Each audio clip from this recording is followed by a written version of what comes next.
பாரதியாரின் கடைசி கால வாழ்க்கை. உடல் நலம் பாதிப்பு.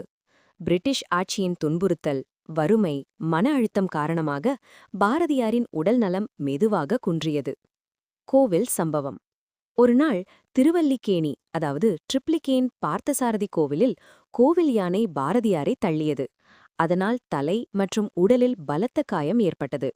இதுவே அவரது உடல் நலக்குறைவை மேலும் தீவிரப்படுத்தியது. வறுமையும் புறக்கணிப்பும். இத்தனை பெரிய கவிஞன் என்றாலும் கடைசி காலத்தில் அவர் மிகவும் ஏழ்மை நிலையில் வாழ்ந்தார். அரசு ஆதரவும் சமூக அங்கீகாரமும் அப்போது கிடைக்கவில்லை. எழுத்தும் உணர்வும்.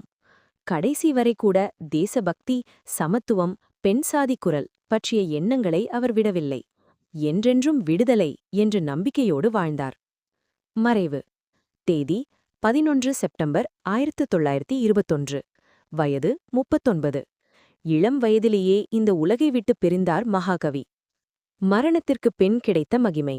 அவர் மறைந்த பிறகுதான் மகாகவி என்ற பட்டம், பள்ளி பாடப்புத்தகங்களில் இடம், தேசிய கவிஞன் என்ற பெருமை கிடைத்தது. இன்று பாரதியார் என்பது சுதந்திர சிந்தனையின் சின்னம்.